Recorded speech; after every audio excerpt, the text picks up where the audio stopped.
नमस्कार, म रमेश खनाल। हजुरहरू अहिले कार्यक्रम गन्थन मन्थन लुम्बिनी टेलिभिजनमा हेर्दै हुनुहुन्छ र आज हामीहरूको बिचमा हुनुहुन्छ मानवाधिकार शान्ति समाज तथा मानवाधिकारको पूर्व केन्द्रीय सभापति गोविन्द खनाल। नमस्कार। नमस्कार। अनि आरामै हुनुहुन्छ? ठिक छ एकदमै। अनि कसरी चलिरहेको छ कामकारबार? ठिकै छ भनौँ। हजुर। अनि हजुर चाहिँ अब मानवाधिकारको केन्द्रीय तहमा बसेर गर्नुभएको काम गर्नुभएको होइन। अहिले पछिल्लो टाइममा हजुरको जुन भदौ 23 गतेको बालबालिकाहरूले खालको आन्दोलन गरे, विद्रोह गरे, त्यहाँनिर बालबालिकाहरूको तर्फ पनि केही उनीहरू अलिकति उग्र भएर चाहिँ आन्दोलनमा आए भन्ने कुरा छ र त्यहाँ राज्य स्तरबाट पनि दमन भयो भन्ने कुराहरू छ। यसलाई कसरी निहाल्नु भयो हजुरले?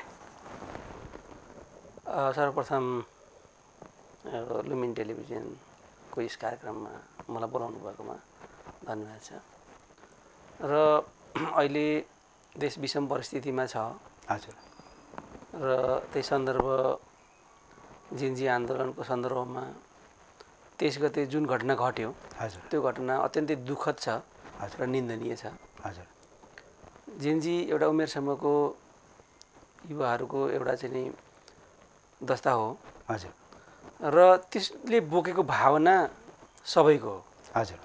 जेएनजीहरूको भावनाको सन्दर्भमा कुरा गर्नुपर्दा अहिले राष्ट्रमा विद्यमान अव्यवस्थालाई, हजुर, र कुशासनलाई हजुर, सम्बोधन गर्नुपर्छ, सुशासन कायम गर्नुपर्छ, भ्रष्टाचारको अन्त्य गर्नुपर्छ लगायतका विषयवस्तुहरू उठान गरेका थिए। जुन विषयवस्तुहरू हरेक राजनीतिक दलमा उठिरहन्थे।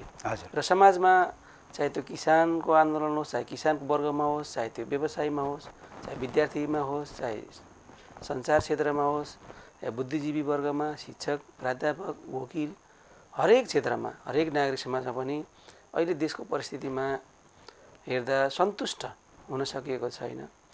र यो परिस्थितिलाई व्यवस्थित गर्नका लागि राजनीतिक दलले कमिटमेन्ट अलिक गर्नुपर्छ, करेक्सन गर्नुपर्छ, व्यवस्थालाई चाहिँ नि मजबुत बनाउनका लागि अलिक चाहिँ नि आफूलाई परिवर्तन गर्नुपर्छ, सरकारका काम कर्तव्यहरू परिवर्तन गर्नुपर्छ भने हरेक ठाउँमा चाहिँ आवाज उठि नै रहेका थिए। हजुर। भ्रष्टाचारका विरुद्धमा आवाजहरू उठेका थिए, सुशासनका पक्षमा आवाजहरू उठेका थिए। हजुर। अब रोजगारीका अवसरहरू सिर्जना गर्नुपर्छ भन्ने आवाज उठेका थिए। दैनिक हजारौँ नागरिकहरू विदेशिनुपर्नेको बाध्यता थियो। त्यसलाई कसरी अन्त्य गर्न सकिन्छ र लाग्नुपर्छ भन्नेमा विचारहरू मन्थनहरू भइराखेका थिए, आवाजहरू उठिराखेका थिए। हजुर। होइन, अब युरोप अमेरिका जाने विद्यार्थीको त्यस्तै लहर चलिराखेको थियो। अहिले पनि त्यो छ, रोकिएको छैन। हजुर।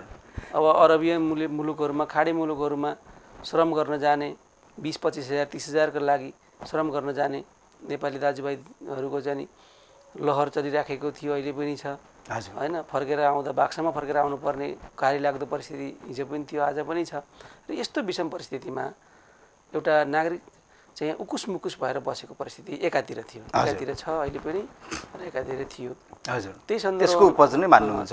त्यसको त्यही पृष्ठभूमिमा सरकारले चाहिँ नि इन्टरनेट लगायतकै, फेसबुक लगायतकै चाहिँ नि सामाजिक सञ्जालहरू सरकारद्वारा बन्द गरियो। यद्यपि सरकारका आफ्ना तर्कहरू थिएछन्, तर बन्द गरियो। त्यो बन्द गर्नु दुर्भाग्यपूर्ण थियो र त्यो चाहिँ विस्फोट हुनका लागि त्यो माध्यम बन्यो। त्यो उकुस मुकुस, छोटकरीमा भने त्यो उकुस मुकुस विस्फोट हुनका लागि त्यो एउटा माध्यम बन्यो। र त्यो यस्तो गरी उकुस मुकुस यस्तो गरी विस्फोट भयो कि त्यो अत्यन्तै अप्रिय ढङ्गले विस्फोट भयो। र 23 गते ती बालबालिकाहरूको केही चाहिँ सामान्य मागहरू जस्तो सामाजिक सञ्जाल चाहिँ नि खुलाउनु पर्ने, अथवा सुशासनको पक्षमा राज्य सरकारद्वारा केही कमिटमेन्टहरू गर्नुपर्ने, अथवा आश्वस्त पार्नुपर्ने केही कुराहरू थिए। 2-4 कुराहरू गरेको भए सायद 24 गतेको घटना घट्दै नथ्यो कि भन्ने पनि भनिन्छ। त्यस कारणले 23 गते त्यो माग राखेका विद्यार्थीहरू एकाएक चाहिँ नि ती विद्यार्थीहरूमाथि, ती कलिला बालबालिकाहरूमाथि एकाएक सरकारद्वारा जुन बर्बर हत्या गर्ने घटना घट्यो, हत्या भयो, त्यो चाहिँ अत्यन्तै दुःखद छ। लोकतान्त्रिक मुलुकमा मानवाधिकारको उच्चतम सम्मान गर्ने सरकारले त्यो हदसम्मको बल प्रयोग र त्यो हदसम्मको निर्ममता प्रदर्शन गर्न मिल्दैन, गर्न सक्दैन। त्यो एउटा मानवाधिकार कर्मीको हैसियतले, एउटा नागरिक समाजको अभियन्ताको हैसियतले, एउटा राजनीतिक क्षेत्रमा चासो राख्ने भूमिका खेल्ने व्यक्तिको हैसियतले र लोकतान्त्रिक विचार, लोकतान्त्रिक मूल्य मान्यता पद्धति र मानवीय मूल्य मान्यता पद्धतिलाई सर्वोपरि ठान्ने कुनै पनि व्यक्तिले, चाहे त्यो कुनै राजनीतिक दलको सदस्य होस्, चाहे नागरिक समाज सदस्य होस्, चाहे चाहिँ त्यो हैन जो कोही होस्, जो कोही होस्, त्यो मानवताको पक्षमा जो छ, मानवीयताको पक्षमा जो छ, जो हुन्छ, उसले चाहिँ त्यो 23 गतेको बालिकामाथि भएको त्यो बर्बर दमन, बर्बर हत्या त्यो चाहिँ स्वीकार गर्न सक्दैन। त्यो गलत नै थियो। हजुर, एकछिन मैले हजुर सरलाई भने, अब जसरी अब सामाजिक सञ्जालहरू रोक्ने काम गर्यो ओली सरकारले, अब सामाजिक सञ्जाल हेर्दा त बाहिर सामान्य जस्तो कुरा भन्नु त एक हिसाबबाट प्रजातान्त्रिक, अब जस्तो सामाजिक सञ्जाल त अहिले हजुरको चाहिँ एउटा मिडियाको माध्यम, आफूले जान्न बुझ्न पाउने अनि सञ्चारको माध्यम पनि भएको छ, आफ्नो कुराहरू सम्प्रेषण गर्ने माध्यमहरू पनि रूपमा विकसित भएको छ। त्यो सामान्य कुराहरूलाई पनि पुनर्निर्माण गर्दाखेरि युवा पुस्ता अलिकति त्यहाँनिर पीडित पनि भएको हो। अब जसरी प्रेस स्वतन्त्रताको कुराहरू हुन्छ होइन, पहिला अब इतिहासमा फेरि के छ भन्दाखेरि विभिन्न कालखण्डमा विभिन्न योद्धाहरूले अनि विभिन्न जस्तो तानाशाहहरूले प्रेसहरूमाथि एट्याक गर्ने, प्रेसहरूलाई रोक्ने, जस्तो हिटलरले पनि तपाईँको चाहिँ अब मिडिया म्यानिपुलेट गर्थ्यो आफ्नो पालामा। त्यो हिसाबले प्रेसहरूलाई तपाईँ स्वतन्त्रता, मान्छेको अभिव्यक्ति स्वतन्त्रताहरूलाई चाहिँ रोक्ने, कुण्ठित गर्ने किसिमको त्यसरी नै लिनुपर्छ हामीले, जुन चाहिँ ओली सरकारले गर्छ। र त्यसको विरुद्धमा अब युवा जेन्जी भाइ बहिनीहरूले आन्दोलन गरे। अब 23 गते हजुरको त्यसरी आन्दोलन हुँदै गयो। आन्दोलन हुँदाखेरि हजुरले जोड्नुभयो सरले कि तपाईँ दमन भयो, बर्बर तरिकाले दमन गर्यो, र हजुर मानवाधिकार कर्मी भएको नाताले अन्तर्राष्ट्रिय नियमहरूले के भन्छ है, जस्तो बालबालिकाहरूले त्यहाँ आफ्नो चाहिँ अब आफ्नो चाहिँ कुराहरू अभिव्यक्त गर्नलाई आन्दोलन गरे। त्यो पनि हजुरको चाहिँ काठमाडौँ जिल्ला प्रशासनबाट अनुमति लिएर उनीहरू आन्दोलन गरेको छ। माइतीघरबाट सुरु गरेर उनीहरू आन्दोलन गर्दै गर्दै हजुरको बानेश्वर संसद भवन अगाडितिर आयो होइन। अनि त्यहाँ आन्दोलन गर्दै गर्दा तपाईँको चाहिँ 81 तपाईँको चाहिँ त्यहाँ बर्बर तरिकाले गोलीहरू चलाइया छ। र गोली पनि अब हजुरको अन्तर्राष्ट्रिय नियममा के भन्छ, उनीहरूलाई सिधै अब छातीमा, टाउकोमा होइन, शरीरको माथिल्लो भागहरूमा त्यसरी गोली हानेको छ। त्यो उनीहरू भनेको भविष्य जस्तो सरकार एउटा गोलीको लागि त त्यो एउटा मान्छे होला, तर त्यो कुनै परिवारको एउटा आशा भरोसाको केन्द्र हो र भविष्यको कर्णधार हो, राज्यको सम्पूर्ण भनौँ न उसको पुरा जिन्दगी नै बाँकी भएको मान्छे हो। अब यसलाई हजुरले कसरी चाहिँ हेर्नुहुन्छ? यस्तो छ, मैले बुझेँ। जुन घटना घट्यो, अघि मैले सिलसिलाबद्ध रूपमा जोडेको थिएँ, जुन घटना घट्यो त्यो अत्यन्तै दुःखद र निन्दनीय छ है। हजुर, र यो अन्तर्राष्ट्रिय नियमअनुसारको क्राइम नै हो कि होइन? बच्चाहरूलाई जसरी त्यो आफ्नो आवाजहरू आन्दोलनहरू उठाउँदै गर्दा यो राज्य मानवाधिकारको हाम्रो लले के भन्छ हो, यसले के भन्छ भन्दाखेरि राज्य कुनै पनि परिस्थितिमा, जस्तो सुकै चाहिँ विषम परिस्थितिमा पनि राज्य भनेको अभिभावकत्व निर्वाह गर्नुपर्छ। नागरिक भनेका चाहिँ उनका राज्यका छोराछोरी जस्तो उसको सदैव अभिभावकत्व राज्यले निर्वाह गर्नुपर्छ। राज्यले कहिले विवेक गुमाउन पाउँदैन, गुमाउन सक्दैन, गुमाउन हुँदैन। त्यहाँ राज्यले चाहिँ विवेक गुमाएको पाइयो, सरकारले विवेक गुमाएको पाइयो। छोराछोरीहरू जस्तो बालबालिकाहरूले चाहिँ आन्दोलन गरे, नियत थिए, उनीसँग हतियार थियो थिएन, उनी लड्न आएका थिएन होइन, लड्न आएका थिएनन्। उनीहरूले आफ्ना माग पुरा गर्ने सन्दर्भमा आन्दोलन गरे। हिजो यो सरकार पनि त आन्दोलनबाट गयो, जुन सरकार गयो त्यो सरकार पनि त आन्दोलनकै रापबाट बनेको हो। 62-63 को जनआन्दोलन त्यो अगाडिको चाहिँ सरकारमा जो थियो ती राजनीतिक नेताहरूले गरेको त हो। त्यस कारणले म भन्दैछु, त्यस कारणले के भन्नु पर्यो भन्दा आन्दोलनहरू हुन्छन्। 19 दिनको आन्दोलनमा पनि कतिजना मरेथे? 24 जना मरेका छन्। 19 दिनमा 24 जना मरेथे। एकै दिनमा चाहिँ 20-22 जना एकै दिनमा मरेका छन्। पछि चाहिँ 78 जना क्षेत्र 78 जना कतिजना पुगे? हजुर, टोटल 78 जना जति बित्यो होला को मृत्यु भएको छ एकै दिनको गोलीमा, एकै दिनको गोली प्रहारमा। त्यस कारणले के बुझिन्छ भन्दाखेरि राज्यले विवेक गुमाएको, सरकारले विवेक गुमाएको, अधिकतम बल प्रयोग गरेको। आन्दोलनको स्वरूप के हुन्छ? अन्तर्राष्ट्रिय मानवाधिकार, अन्तर्राष्ट्रिय चाहिने मूल्य मान्यताले के भन्छ भन्दा कुनै पनि विद्रोहलाई, कुनै पनि आन्दोलनलाई, कुनै पनि अपराधजन्य क्रियाकलापहरूमा संलग्न या जुन कुनै परिस्थितिलाई पनि ह्यान्डलिङ गर्नका लागि आवश्यक अनुसार चाहिँ बल प्रयोग गर्ने भन्ने हुन्छ। जस्तै निहत बालबालिकाहरू आन्दोलनमा आएका छन्, उनीहरूको आन्दोलनलाई निस्तेज पार्नका लागि अन्य कयौँ चाहिँ विधिहरू अपनाउनुपर्छ। पानीको फोराहरू, रबरको गोली हान्ने, टियर ग्यास हान्ने होइन, त्यो गर्नुपर्छ र गरिएको पनि होला। त्यो एउटा पाटो होला, त्यो चाहिँ अनुसन्धान गर्नेको सन्दर्भमा छ। तर अन्तिममा के थियो त भन्दा एउटा संसद भवनमा उनीहरू जाइलागेका थिए। त्यो भवनमा चाहिँ उनीहरू तोडफोड गर्न लागेका थिए होइन।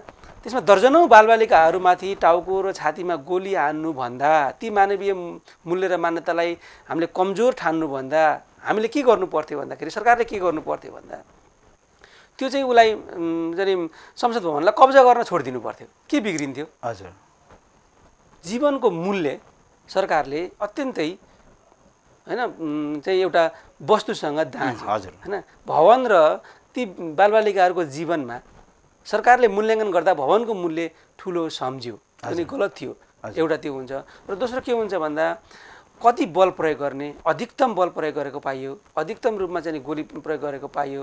मान्छेमा एउटा मान्छेको जीवन जोगाउनका लागि कैयौँ चाहिँ प्रयास गरेको हुन्छ एउटा मानवीय मूल्य र मान्यतामा सरकारले अन्तर्राष्ट्रिय रूपमा हेऱ्यौँ भने। तर यहाँ के भन्दा एउटा चाहिँ इगोमा एउटा भवन एउटा अथवा हताशमा हो कि एउटा भवन जोगाउनका लागि हैन दर्जनौँ बालबालिकाहरूको हत्या गर्ने, त्यो चाहिँ सरकारले विवेक गुमाएको, विवेक शून्य। मलाई अलिकति के लाग्छ भन्दा त्यति बेला अलिकति आफ्नो अहङ्कारी सोच पनि हो जस्तो लाग्यो। किन सत्तामा हुन त त्यो सत्ताको माथि अब त्यस्तै छ कि अब सत्तामा भएर अहिले अब हजुरकोले आधुनिक जमानामा यसरी काम गर्दै जाँदा हजुरको पदमा पुगेको मान्छेले पनि एउटा लोयल भएर काम गर्न सकिन्छ। विदेशतिरको उदाहरण हेर्दा हामीले अब राम्रो राम्रो राष्ट्रपतिहरू साइकलमा हिँडेको अथवा भनौँ न आफूले एउटा सामान्य जीवन बिताएको अथवा अवकाशपछि पनि सामान्य जीवन बिताएको त्यो कुरा देखिन्छ। यहाँ चाहिँ सत्तामा पुग्दै बित्तिकै नेपाल एक त देश आफैमा गरिब, त्यो माथि मागेर चलाउनु पर्ने विभिन्न आर्थिक व्यवस्थाहरू मागेर चलाउनु पर्ने स्थितिमा चाहिँ तपाईँको चाहिँ यहाँ चाहिँ सत्तामा पुगिसकेपछि एकदम चाहिँ भनेको मैपरी गर्ने खालको पनि देखिन्छ। अब त्यो अलिकति अहङ्कारी सोच पनि हुनसक्यो। अब त्यसकै फलस्वरूप अर्को दिन हजुरको चाहिँ आन्दोलन व्यापक भयो होइन? त्यो अत्यन्तै दुःखद घटना घट्यो होइन। त्यसपछि अरू तबकाहरूले अवसरको खोजी गरिराखेका चैत 15मा पनि एउटा घटना घटेको थियो। हजुर, दुर्गा प्रसाईको नेतृत्वमा त्यति बेला होइन। अनि त्यो घटना पनि जे होस् त्यसले केही खतरै सङ्केत गरेको थियो। हजुर, र हामीले के भन्न सक्छौँ भन्दाखेरि यो सबै सिनारीहरूलाई अध्ययन गर्दाखेरि कुनै अवसर भयो भने यो व्यवस्थाको विरुद्धमा अथवा यो एउटा जुन शक्ति छ त्यो शक्तिको विरुद्धमा अथवा आफ्ना केही लुकेका उद्देश्यहरू पुरा गर्ने सन्दर्भमा कुनै न कुनै शक्ति खेल्न खोजिराखेको छ।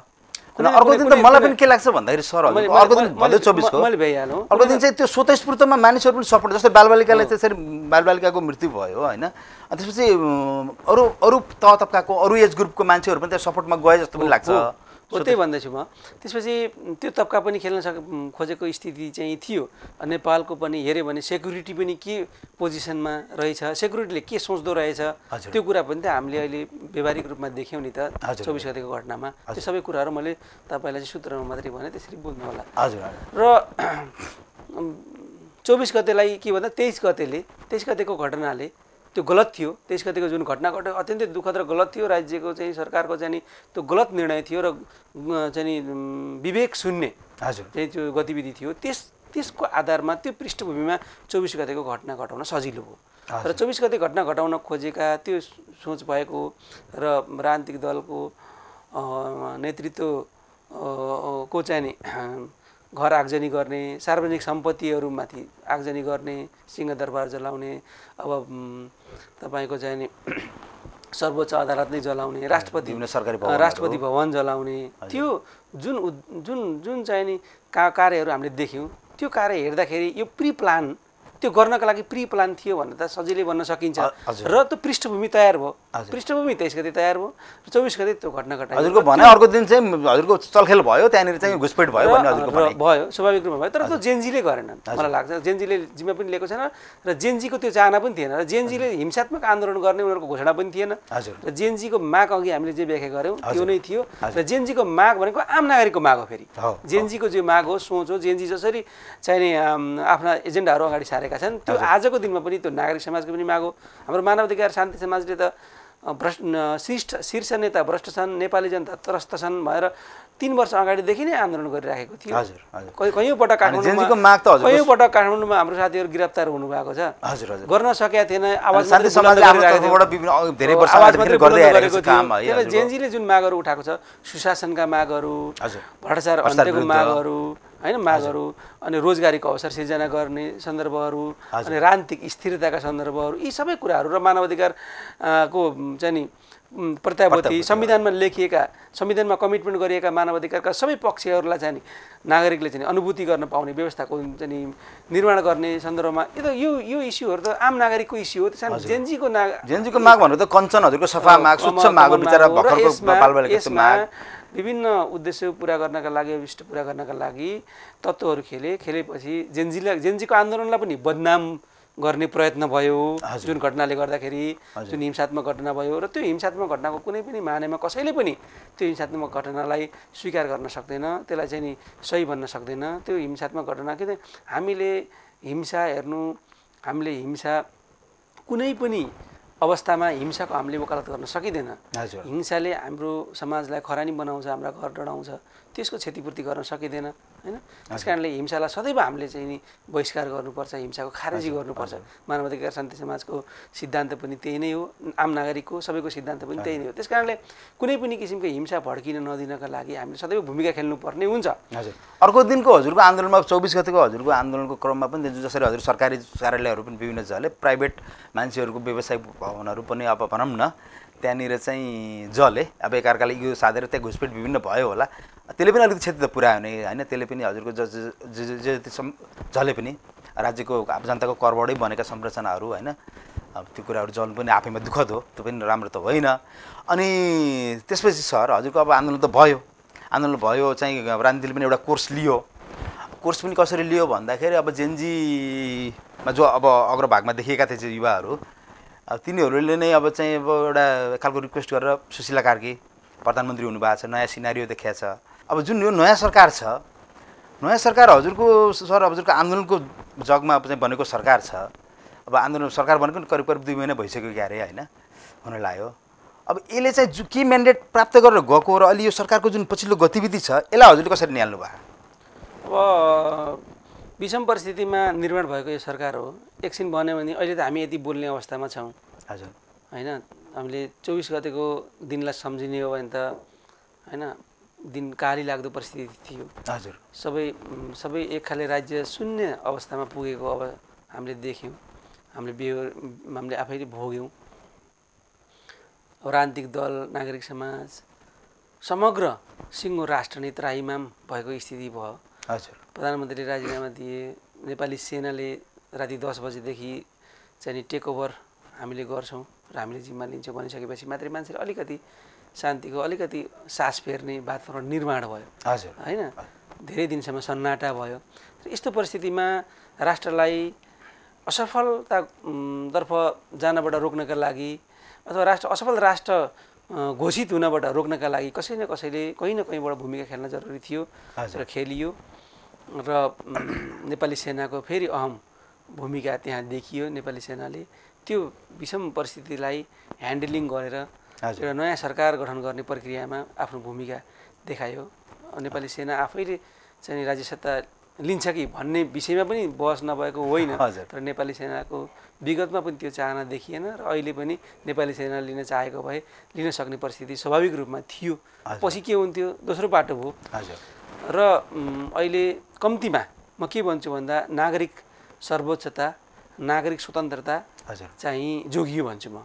र नागरिक आकांक्षा पुरा भएको छैन हामीले 3टा सन्दर्भमा जोड्नुपर्छ नागरिक आकांक्षा नागरिक सर्वोच्चता र नागरिक स्वतन्त्रता त्यो नागरिक स्वतन्त्रता र नागरिक सर्वोच्चता जोगिएको छ संविधानको त्यो पक्ष जोगिएको छ र नागरिक आकांक्षा जसको कारणले चाहिँ विद्रोह भएको थियो जसको कारणले चाहिँ यो परिस्थिति निर्माण भएको थियो त्यसलाई एड्रेस गर्नलाई अझै पनि त्यस्तो ठोस चाहिँ केही देखिएको हैन त्यस्तो चाहिँ स्थिति अझै आइसकेको छैन अब त्यसलाई हामीले वेट पनि गरिराखेका छौँ परिस्थिति त्यस्तै पनि भएको छ र अब अर्को के हो भन्दाखेरि यो संविधानको संरक्षण सबैभन्दा महत्त्वपूर्ण कुरा पनि थियो यो संविधानले नागरिकका सबै स्वतन्त्रताहरूको रक्षा गरेको छ कमिटमेन्ट गरेको छ त्यो रक्षा गर्नका लागि मानव अधिकारका विश्वव्यापी मूल्य र मान्यताहरू समावेशिता सङ्घीयता गणतन्त्र यी यावत विषयवस्तुलाई यो संविधानले संरक्षण गरेको छ र यो संविधानको संरक्षण गर्नु नै मानवाधिकार वस्तु गणतन्त्र पनि राजतन्त्र भएको मुलुकहरुमा नागरिक सर्वोच्चताको सन्दर्भ जोडिन्छ राजतन्त्र भएको मुलुकमा पनि मानवाधिकार हुन्छ राजतन्त्र नभएको मुलुकमा पनि मानवाधिकार हुन्छ अनि हजुरले संघीयता र गणतन्त्र भन्नुभयो नि नेपालको कन्टेक्स्टमा के भयो भन्दाखेरि जे कारणले गणतन्त्र आयो हैन जे कारणले गणतन्त्र आयो तर गणतन्त्र आइसकेपछि गणतन्त्रका वाहकहरू जो थिए राजनीतिक दलहरू ती दलले अथवा ती जति सरकारहरू निर्माण भए ती सरकारहरूले नागरिक आकाङ्क्षालाई पूर्ति गर्न नसक्दा यो दुर्घटना भयो। हजुर। त्यसकारणले हामीले व्यवस्था खराब हो भन्न मिल्दैन, व्यवस्था खराब भन्न सक्दैनौँ। व्यवस्थापक खराब भएका कारणले यो परिस्थिति सिर्जना भयो। त्यस कारणले नागरिक सर्वोच्चता भनेर अघि मैले जोडेँ, नागरिक सर्वोच्चता। अब तपाईँले भने जस्तो राज संस्था राजसत्तामा पछि मैले सरलाई एउटा कुरो जोड्न चाहेँ। जुन नयाँ सरकारको कुरा थियो नि, सुशीला कार्की सरकारले मैले भनेको हजुरको जस्तो करिब करिब 2 महिना हुन लाग्यो सरकार फर्म भएको। यसले चाहिँ जस्तो अब आन्दोलनको जगबाट आएको हो यो।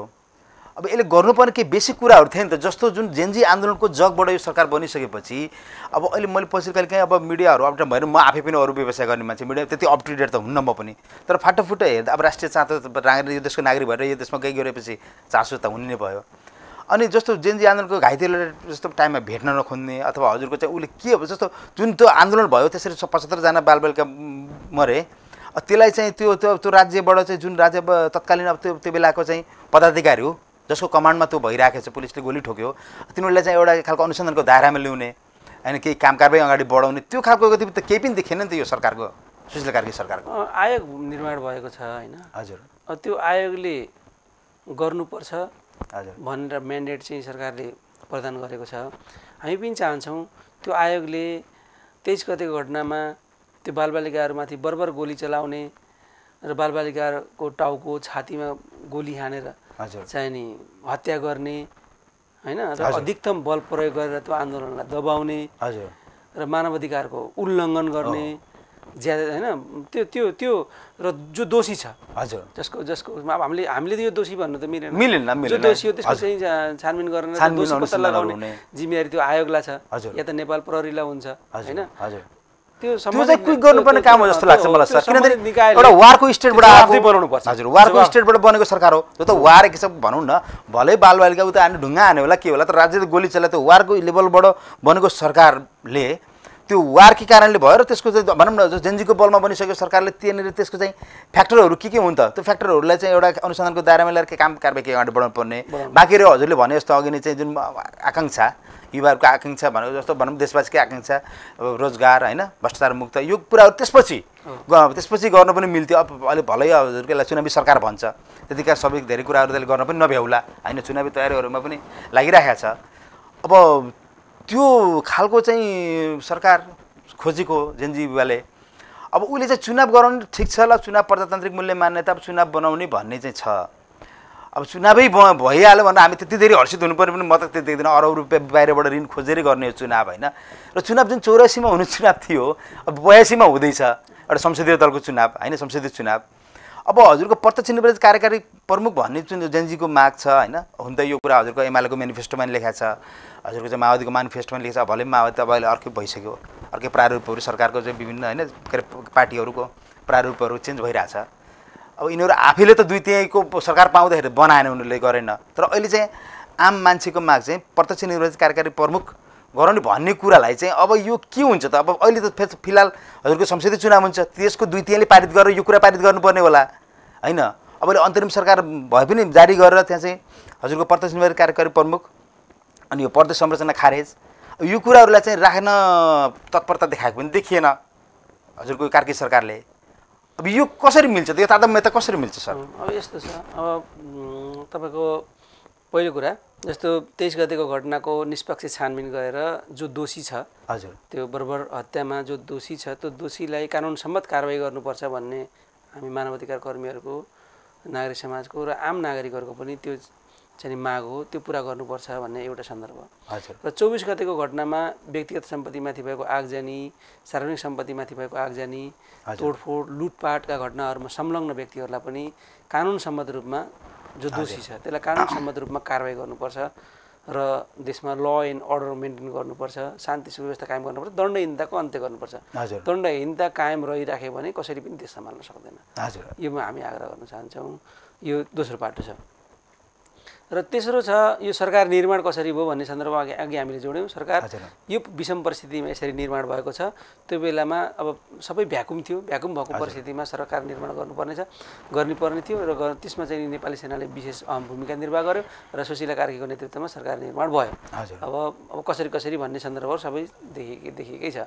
अब प्लेब्याकमा को खेलेछ यो बाटोमा अहिले हामी नजाउँ होइन। हाम्रो चाहिँ राष्ट्रभित्रबाट पनि प्ले हुनसक्छ, छिमेकी राष्ट्रहरूबाट, अब आकाशी छिमेकी राष्ट्रहरूको पनि कुराहरू चर्चा चलेको छ। यी अब विश्वस्तरमा अब भ्याकुम भएपछि त सबैमा खेल्छ नि। हामी घरमा झगडा गऱ्यौँ भने त छिमेकीहरू आएर आफ्नो इन्फ्लुएन्स गर्न खोजिहाल्छ। त्यसको लागि अब हामीले छिमेकी आयो इन्फ्लुएन्स गऱ्यो भन्नुभन्दा हामी झगडा गर्नु हुँदैन, हाम्रो घरको झगडा हामी मिलाउन सक्नुपर्छ।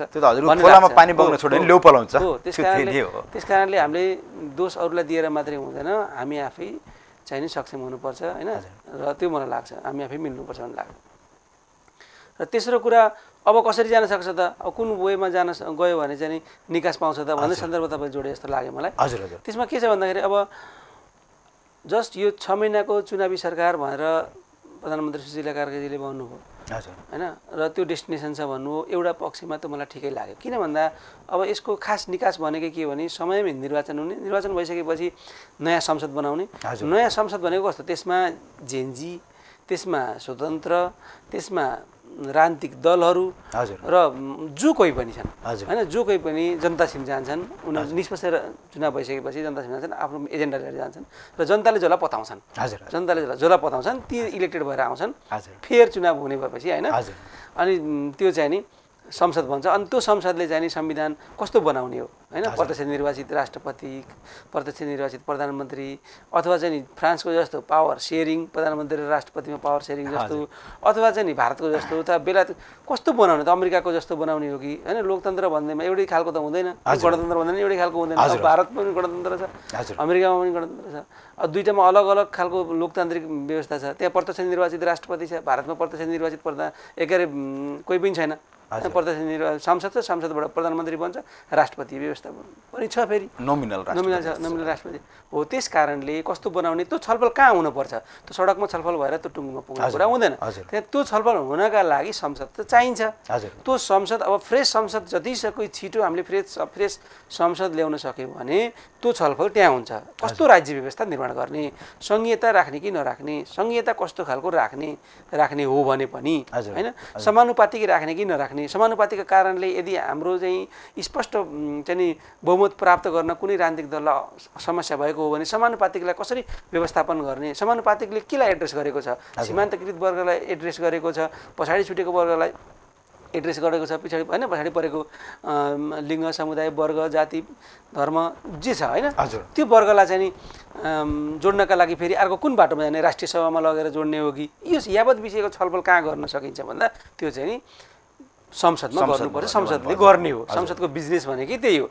त्यस कारणले मेन बिजनेस र संसद भङ्ग भएको अवस्थामा यिनी सबै विषयवस्तुहरू इन्डोर्स गर्ने ठाउँ नभएको कारणले, अहिले संसद भङ्ग भएको कारणले जति सक्यो छिटो आम निर्वाचन सम्पन्न गरेर अनि त्यसपछि फ्रेस म्यान्डेट लिएर त्यो संसदले यी यावत व्यवस्थापन गरेर जाने भन्ने एउटा तर्क छ। एउटा चाहिँ यसको सही निकास हो र एउटा अर्को थप एउटा चाहिँ के पनि बहस हुन थालेको म देखेको छु र त्यो पनि मलाई ठिकै जस्तो केमा लाग्यो भने केही दिनको लागि 15-20 दिनको लागि होइन संसद पुनर्स्थापन गर्ने र त्यो पुनर्स्थापित संसदले सरकार परिवर्तन नगर्ने, सरकार परिवर्तन गर्ने काम चाहिँ त्यसले जुन त्यो बिजनेस नगर्ने र यही सरकारले कन्टिन्यू होइन सरकार मतलब चलाइराख्ने होइन। अनि त्यो संसदले मात्रै अब आउने जुन निर्वाचन हामीले तोकेको छ त्यो निर्वाचनलाई होइन कस्तो बनाउने, अघि हामीले व्याख्या गरे जस्तो बनाउनका लागि अध्यादेश मार्फत अथवा कानुन निर्माण गरेर संशोधन गरेर त्यो संसदले परिवर्तन गरिसकेपछि त्यस्तो खालको चाहिँ नि निर्वाचन गराउने, त्यो पनि एउटा प्रावधान बन्न सक्छ। अब त्यसको लागि त पहिल्यै फेरि एउटा चाहिँ रोडम्याप बन्नु पर्यो, त्यसमा जेएनजी आउनु पर्यो, आन्दोलनकारीहरू जेएनजीहरूको सहमति हुन पर्यो, राजनीतिक दलको सहमति हुन पर्यो, अन्य फ्याक्टरहरू जो हिजो राजनीतिक उसमा थिएन, जस्तो विप्लवहरू बाहिर थिए, अब एउटा शक्ति छ त्यो ल्याउनु पर्यो, अन्य कुनै पनि शक्तिहरू होलान्, सबै शक्तिहरूको कुरा सबै शक्तिहरूलाई चाहिँ ल्याएर विप्लवहरूको पार्टी दर्ता गरिसकेको मतलब मैले अघिल्लो संसदमा थिएन नि, भाग लिएको थिएन, त्यसैले जोडेको कयौँ यस्ता शक्तिहरू हुन्छन् अथवा अरू शक्तिहरू पनि होलान्, सबैको नाम लिन सकिँदैन। त्यो सबै शक्तिलाई गोलमेज सम्मेलन जस्तो गरेर एउटा सहमति, जस्तो 12 बुँदे समझदारी भएको भएन, 12 बुँदे समझदारी दिल्लीमा भयो, समझदारी 12 बुँदे सम्झौता भइसकेपछि अनि बल्ल अनि राजनीतिक दल र चाहिँ तत्कालीन चाहिँ विद्रोही नेकपा माओवादीको जोइन जस्तो टाइपको चाहिँ नि अघोषित रूपमा चाहिँ जोइन आन्दोलन जस्तो थियो नि त, ब्याकिङमा त थियो त माओवादी होइन, प्रत्यक्ष रूपमा चाहिँ सहकारी नदेखे तापनि 7-12 बुँदे समझदारी भइसकेपछि त उनीहरू त ब्याकिङमा थिए नि त। हो यस्तो कारणले चाहिँ नि बाहिर कुनै टेबलमा त्यो चाहिँ छलफल हुन सक्नु पर्यो र बन्नु पर्यो र यो सहमति यो गर्नका लागि संसदले यो काम गर्नका लागि यो पोइन्ट्सहरूमा काम गर्नका लागि संसद बिउताउने त्यसको जवाफदेही हुन पर्यो। यो रिस्की छ, फेरि यो रिस्की छ, विभिन्न बखेडाहरू जिकिने, नयाँ खालको द्वन्द्व सिर्जना हुने, नयाँ खालको चाहिँ हाँगा हाल्ने यस्तो सिर्जना हुनसक्छ। त्यस कारणले संसद पुनर्स्थापना पनि यसको सही सोल्युसन हो कि होइन भन्ने पनि लाग्छ मलाई। त्यस कारणले जति सक्यो यसको सही सोल्युसन के भन्दा जति सक्यो छिटो चाहिँ फ्रेस चाहिँ म्यान्डेटमा जाने र संसदीय निर्वाचन सम्पन्न गरेर नयाँ संसदहरू नयाँ संसद निर्माण गर्ने र त्यसले चाहिँ नि बिजनेस गर्ने नै हो। मैले सरलाई जाहेर गर्न चाहेँ जस्तो अब समानुपातिक कुरा नि गर्नुभयो त्यति बेला संविधान सभाको चुनावमा अब चाहिँ एउटा सीमान्तकृत वर्गको होइन अब पीडित भनौँ न सीमान्तकृत दलितहरू महिला भनौँ अल्पसङ्ख्यक समूहहरूको चाहिँ एउटा कुराहरू उठाउनको लागि उनीहरूको हकितको कुरा पनि संविधान लेख्नको लागि भनेर चाहिँ त्यसरी समानुपातिक सिस्टम बनाइयो होइन। त्यो हिसाबले केही प्लस पोइन्ट पनि भयो होला, भले त्यसको केही अब एकदमै आफ्नो खुट्टा गोजाबाट सांसद निकाल्ने होइन, हजुर गोजाबाट दुरुपयोग गर्ने गोजाबाट निकाल्ने अब चाहिँ हजुरको चाहिँ लेखेको हेरेर पढ्न नजान्ने होइन त्यो खालकोहरू गएर पनि खालि यास र नो म्यान जस्तो गरेर अब पार्टीले चाहिँ विप गर्छ त्यतै चाहिँ ओके गरिदिने आफ्नो चाहिँ आफ्नो उनीहरू त आफ्नो समूहको चाहिँ प्रतिनिधित्व गरेर जाने हो तर आफ्नो आत्मनिर्णयको भन्ने भएन देखिएन होइन। अब अहिले पनि हजुरले भन्नुभयो अब नयाँ म्यान्डेटमा जान्छ अब पार्टीहरू त पुरानो पार्टी हुँदै भयो नयाँ पार्टीमा विभिन्न खुल्ने क्रम जारी छ हेर्नु हर्क सम्पाङले पार्टी खोलेको छ अर्को विभिन्न समूहले विभिन्न खोलिरहेछन् होइन। अब यो अनेक छ जेएनजी फ्रन्टहरूदेखि लिएर अनेक छ।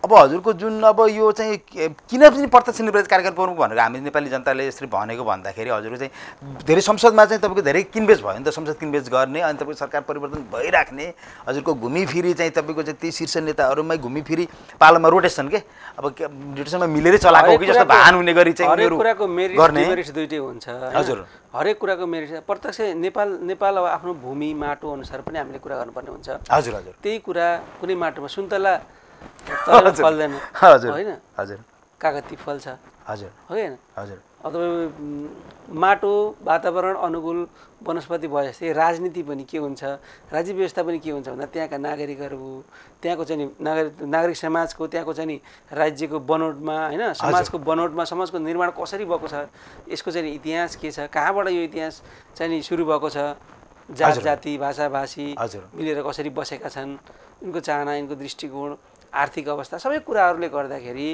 होइन यो चाहिँ के अरे राज्य व्यवस्था पनि टिकेको हुन्छ के। हजुर हजुर अब प्रत्यक्ष निर्वाचित सन्दर्भमा केही यसका चाहिँ सकारात्मक पक्ष होलान् कोही नकारात्मक पक्ष होलान् होइन। त्यस कारणले हामीले एउटा पक्षमा त तपाईँले भने जस्तो राजनीतिक अस्थिरता देखिएको छ प्रत्यक्ष निर्वाचित हुँदा बित्तिकै यो स्थिर हुन्छ 5 वर्ष त हुन्छ बिगारे पनि भत्काए पनि 5 वर्ष आवधिक निर्वाचनसम्म त हुन्छ 5 वर्ष चाहिँ त्यो चाहिँ हजुर प्रधानमन्त्री हुन्छ या राष्ट्रपति हुन्छ हजुर होइन उसलाई चाहिँ एउटा टेन्सन मुक्त के हुन्छ भने तपाईँ एउटा एङ्गलको कुरा एउटा टेन्सन मुक्त के हुन्छ मेरो सरकार गिर्छ कि भने आफ्नो कुर्सी बचाउनका लागि सरकार बचाउनका लागि उसले समय खर्च गर्न पर्दैन हजुर हजुर हैन उसले विकास निर्माण या केही जनताको समस्याहरुमा चाहिँ ध्यान दिन पाउँछ उसले चाहिँ प्रोग्रेसिभ उसमा मात्रै चाहिँ हिँड्न पाउँछ एउटा पाटो जुन अहिले बिबिएको छ नि 6 महिनामा 1 वर्षमा 2 वर्षमा सहमति गरेर साना साना पार्टीहरूलाई जोड घडाउ गरेर अनि त्यहाँ सरकार निर्माण गर्ने अनि अलिकति कुरा नमिल्यो भने फेरि पल्टाइदिहाल्ने म त देखेको कस्तो छ भने सर इथिक्सहरु आफ्नो हराए पार्टीको धेरै हेर्नु यथार्थ मैले देख्दाखेरि हजुरको चाहिँ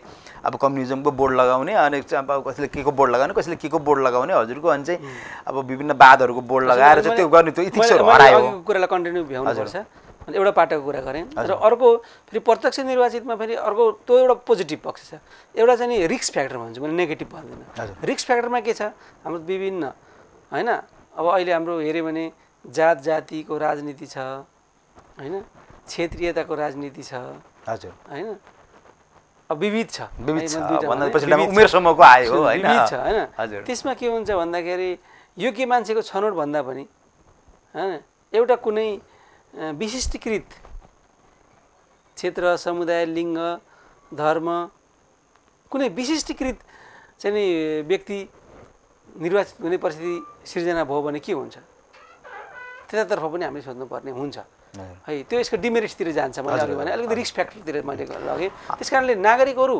सुसूचित भए शिक्षित भए सक्षम भयो भने यिनी कुराहरूले त्यसलाई कुनै इन्फ्लुएन्स गर्दैन इम्प्याक्ट गर्दैन त्यस कारण हाम्रो समाजको चाहिँ नि स्ट्यान्डर्ड के हो हजुर हामीले डेमोक्रेसी हामीले देखेको हाम्रो समाजमा हामीले कुन डेमोक्रेसीलाई कुन लेभलमा कुन तहमा हामीले चाहिँ नि यसलाई इन्जोय गरिराखेका छौँ यो कुन तहमा यसमा हामी चाहिँ नि काम गरेका छौँ भन्ने कुरा पनि रहन्छ हजुर मैले देखेको हेर्नु सर हजुरको प्रजातन्त्र त आफैमा चाहिँ एकदम अनुपम होइन एउटा चाहिँ राम्रो उत्कृष्ट व्यवस्था हो त्यो हो नै होइन किनभने चाहिँ to the people for the people by the people भन्छ होइन अब प्रजातन्त्र तपाईँको यस्तो प्रजातन्त्र मान्छेलाई हक अधिकार चाहिन्छ नै नचाहिने होइन होइन जस्तो अब चाहिँ विभिन्न कुराहरूको फन्डामेन्टल राइट्सहरूको कुरा चाहिन्छ तर नेपालमा चाहिँ के भयो भन्दाखेरि मैले देखेको हेर्नु एउटा अल्छीपना धेरै अधिकारको कुरा धेरै गर्ने विभिन्न तत्त्वबाट अधिकारको कुरा अधिकारको कुरा गर्नलाई चाहिँ कताबाट के कुरा मिलाएर सिक्वेन्स मिलाएर हुन्छ त्यसरी गर्ने तर कर्तव्यबाट च्युत हुने काम नगर्ने अनि अधिकारको नाममा किचलो बढी हजुरको चाहिँ किचकिच बढी गर्ने बार्गेनिङ धेरै गर्ने होइन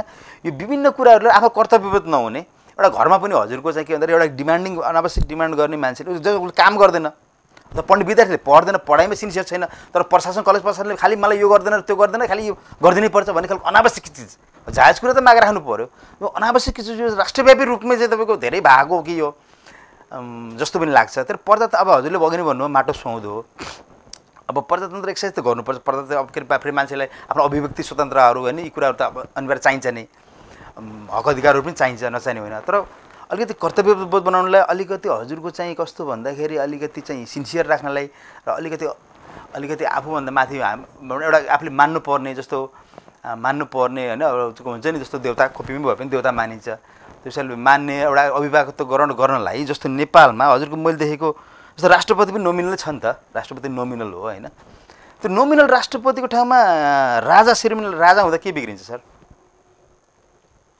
अब ट्रायल गरेर त राज संस्था त 250 वर्षसम्म नेपालमा रहेकै हो होइन त्यो बिग्रिने भए त 250सम्म बिग्रिसक्थ्यो बिग्रिनु त केही पनि बिग्रिँदैन केही पनि बिग्रिँदैन 250 वर्षसम्म नेपालमा राज संस्था थियो नि त हजुर हो कि होइन हजुर त्यस कारणले बिग्रिन्छ बिग्रिँदैन भन्दा बिग्रिँदैन हजुर तर एउटा कन्टेक्स्टमा राज संस्थालाई नेपाली जनताले चाहिँ बाहिर राखे हजुर होइन राज संस्थालाई नेपाली जनताले बाहिर राखेर हेरे र अहिले फेरि तपाईँले भने जस्तो धेरै एङ्गलबाट राज संस्थाको आवश्यकताका सन्दर्भहरू पनि मान्छेले अनुभूति गरेको हामीले सुन्छौँ हजुर देख्छौँ हजुर अब त्यसमा मलाई के लाग्छ भन्दाखेरि अब राज संस्था नहुँदा पनि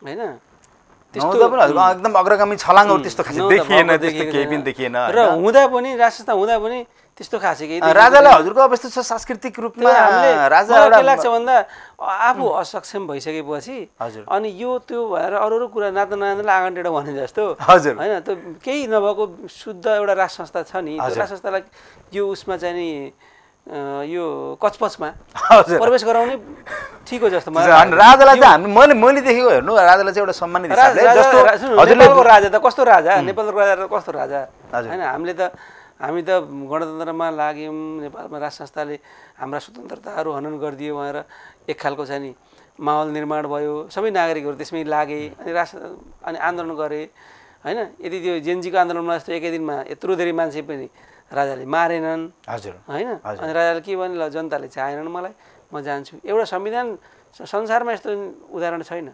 संविधान सभामा संसदहरूले एउटा निर्णय लेखेर राजा तपाईँ अब चाहिँ बाहिर गएर बस्नुहोस् तपाईँको चाहिँ श्रीपेश खोलेर फाल्नुहोस् 15 दिनभित्र नारायणी दरबार छोड्नुहोस् भनेर एउटा निर्णय लेखेको भरमा राजाले लौ त नि जनताले त्यही चाह्यो भने म त्यही गर्छु भनेर श्रीपेश चाहिँ ल जनताको नासा जनतालाई दिन्छु भनेर आफू गर्न नागार्जुन नबसेको संसारमा कुनै राजा हुँदैन त्यस कारणले हामीले त्यस्तो राजालाई त्यस्तो संस्थालाई हामीले किन विवादमा तान्ने भनेको मैले त्यो मान्दिनँ यो उदाहरणीय राज संस्था हो नेपाल हजुर हजुर उदाहरण हो यस्तो हुँदैन लाखौँ मान्छेहरू मारेका हुन्छन् राजाहरूले अब आफ्नो सत्ता चाहिँ टिकाउनका लागि नेपालको राज संस्थाले पनि म बाँची हुनुपर्छ होइन मेरो राज संस्था मर्नु दिनु हुँदैन मेरो राज संस्था कन्टिन्यू हुनुपर्छ भनेको भए लाखौँ मान्छे मर्न सक्थे पहिलो दृष्टिको जनआन्दोलन तर नेपाल राज संस्थाले त्यो चाहेन उसले के जनताले मलाई चाहेनन् जनतामा गणतन्त्रको नारा चाहिँ नि लाग्यो र जनताले चाहिँ नि राजा तिमी चाहिँ साइडमा गएर बस अलग गएर बस भनेर भन्यो भनेपछि मैले मान्नुपर्छ भने मानेर गएर राज संस्था मलाई कस्तो लाग्छ भन्दा हजुरले राज संस्था जस्तो हजुरले अब ड्रेसअप गर्नुभयो सबै गर्नुभयो होइन ट्याक्कै निधारमा टिका लाउनु भन्छ यो टिका नलगाए पनि हजुर पूर्ण त पुरै हुनुहुन्छ नि होइन भगवानमा आस्था छ आफ्नो ठाउँमा छ टिका लाउनु पनि पुरा सुन्दर छ नलगाए पनि हजुर पुरै हुन्थ्यो तर खालि एउटा चाहिँ हजुरले सजाएको यहाँ टिका जस्तो राष्ट्रताले एउटा सांस्कृतिक रूपमा आखिर अब त नारायण नेटीबाट तपाईँको चाहिँ भगाउनु पर्नु पनि केही थिएन उसकै अब पुर्खाहरूले चाहिँ लडेर के गरेर होइन विभिन्न तरिकाले कतै के साइनो गाँसेर के गरेर अनेक गरेर चाहिँ बनाएको देश फैलाएको देश पृथ्वीनारायण शाहदेखि लिएर बहादुर शाहको देश छ जनताले गणतन्त्र चाहे राजाले सजिलै छोडिदिए जनताले राज संस्था चाहे फेरि जनताले बोकेर ल्याएर फेरि त्यही बसालिदिन्छ तर राजा मलाई लाग्छ राजा अब यस्तो यस्तो शर्तमा आउँछन् कि त आइज जा मात्रै नभएर अब आयो भने चाहिँ हजुरको चाहिँ अब भनौँ न सम्मानित हिसाबले सबै जनताले चाहिँ स्वीकार्य हिसाबले चाहिँ उहाँले चाहिँ अभिभावकत्व ग्रहण गर्नु तपाईँलाई सट्टै कट मैले भन्दै जनताले चाहे उहाँ बाहिर बस्नुभयो जनताले चाहे ल्याएर राख्न सक्छ हजुर जनताले नचाहे उहाँ आउनु त्यो भयो र बाँकी कुरालाई जब हजुरको यतातिर अब हजुरको यही छ क्या हजुर सर मैले देखेँ प्रजातन्त्रमा हजुरको अब नेपालीहरू पनि पढाइ पनि छन् अन्तर्राष्ट्रिय लेभलमा गरेर पढेका विभिन्न कुराहरू बौद्धिक तरिकालेदेखि लिएर अरू विभिन्न क्षेत्रमा पनि नभएको होइन नेपालीहरू तर भलै चाहिँ विभिन्न शैक्षिक बौद्धिक मान्छेहरू ब्रेन ड्रेन भइरहेछ बाहिर गइरहन् विभिन्न तबकाका मान्छेहरू नत्र नेपालमा विज्ञहरू हरेक कुराहरू मान्छेहरू नभएको पनि होइन भलै विभिन्न सरकारहरूले चाहिँ त्यो कुरालाई अवमूल्यन गर्ने विज्ञहरूको सल्लाह नलिने आफै मन परी गर्ने होइन आफ्नो नजिकैलाई मिलाउने होइन त्यो आफ्नो एउटा आफ्नै भुलभुलैमा भुले नत्र त्यसरी गऱ्यो भने यो सानो देशमा हजुरको चाहिँ अलिकति राम्रोसँग सिस्टम बसालेर गऱ्यो होइन अलिकति मितव्ययी हिसाबले खर्च गर्ने भ्रष्टाचारहरू चाहिँ सरकारको ढुकुटीलाई मेरै बाको वस्तु सोचेर चाहिँ मन परी नगर्ने र यसरी काम कारबाही गऱ्यो भने त यो त सानो देश फेरि प्राकृतिक रूपमा चाहिँ हजुरको धनी छ होइन अब टुरिज्महरू अलि इन्टरनल टुरिज्ममा राम्रो भइरहेछ अरू विभिन्न कुराहरूमा पनि फ्याक्टरहरूमा कामकाज गऱ्यो भने त देश विकसित र राम्रो हुन र मान्छेको जुन शान्ति हजुर शान्ति समाजको पनि हो बाहिर शान्ति त भयो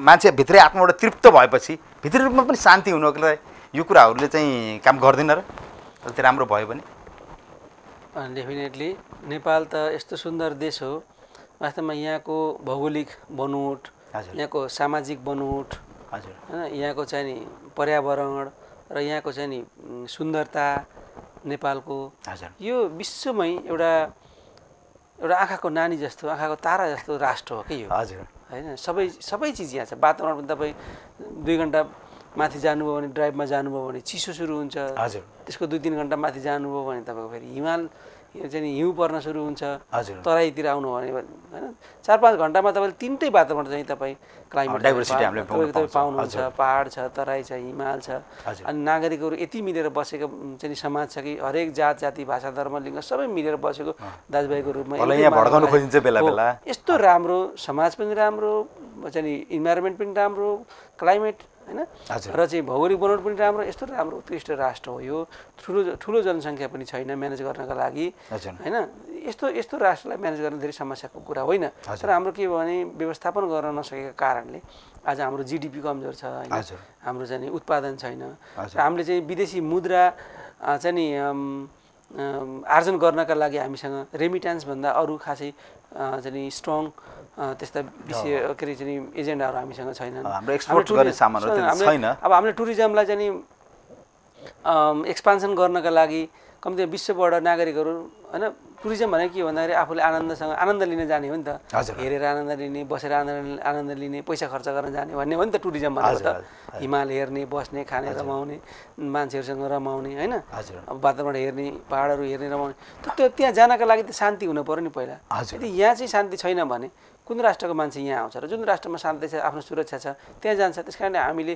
सबैभन्दा पहिलो महत्त्वपूर्ण कुरा के भने शान्ति र सुरक्षाको अनुभूति हामीले दिन सक्नु पर्दछ हामीले यतिकै राम्रो बिल्डिङमा राम्रो हामीले धेरै राम्रो बनाइदिउँ कुनै क्षेत्रलाई विश्वकै स्विजरल्यान्डकै एउटा चाहिँ टुक्रा उठाएर ल्याए जस्तो बनाइदिउँ तर त्यहाँ शान्ति र सुरक्षा छैन भने को जान्छ त्यहाँ आज काश्मीरमा मान्छे जानका लागि किन डराउँछ होइन काश्मीरमा जानका डराउँछ नि मान्छे त्यहाँ रिस्क फ्याक्टर ज्यादा छ कि आतङ्कवाद छ अरू छ होइन रिस्क फ्याक्टर हो त्यस्तै नेपालमा पनि असुरक्षा भएपछि आफ्नो सुरक्षा आफ्नो शान्ति छैन भनेपछि मान्छे कोही पनि आउँदैन त्यस कारणले यसले त हामीलाई प्रत्यक्ष रूपमा धेरैतिर हान्छ अब उद्योगिक व्यवसायहरू पनि यहाँ गर्ने लगानी मल्टिनेसनल कम्पनीहरूले जो नेपालमा लगानी गर्छन् तिनीहरू चाहिँ अरू कन्ट्रीमा जान्छन् जुन कन्ट्रीमा पिस छ, जुन कन्ट्रीमा चाहिँ पोलिटिकल सेक्युरिटी छ, जुन कन्ट्रीमा चाहिँ पोलिसी लेभलबाट सेक्युरिटी छ होइन, उद्योगीहरूलाई व्यवसायहरूलाई त्यो राष्ट्रमा जान्छ र यहीँका पनि लगानी गर्न सक्ने क्षमता भएका चाहिँ व्यक्तिहरू उद्योगीहरू पनि अरू राष्ट्रमा लगानी गर्न जान्छन्। त्यसका लागि त हामीले इन्भाइरोमेन्ट दिनुपर्छ। त्यो इन्भाइरोमेन्ट के हो भन्दाखेरि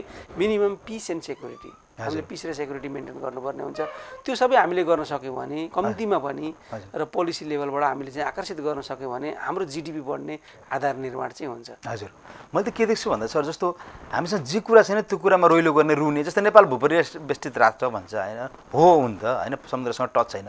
त्यो नभएको कुराहरूमा रुनुभन्दा हामीसँग के छ त, हाम्रो स्ट्रेन्थ के हो, हामीसँग भएको विकनेसमा रुनुभन्दा भएको स्ट्रेन्थहरू जस्तो हजुरले भन्नु प्राकृतिक जुन यो डाइभर्सिटी होइन, यहाँनिर भएको चाहिँ अरू अरू विभिन्न कुराहरू छ नि त प्राकृतिक रूपमा भनेपछि हजुरको जल जङ्गल होइन, जडीबुटीदेखि लिएर पर्यटन भयो, अरू विभिन्न तत्त्वकाहरू खनिजहरू छ।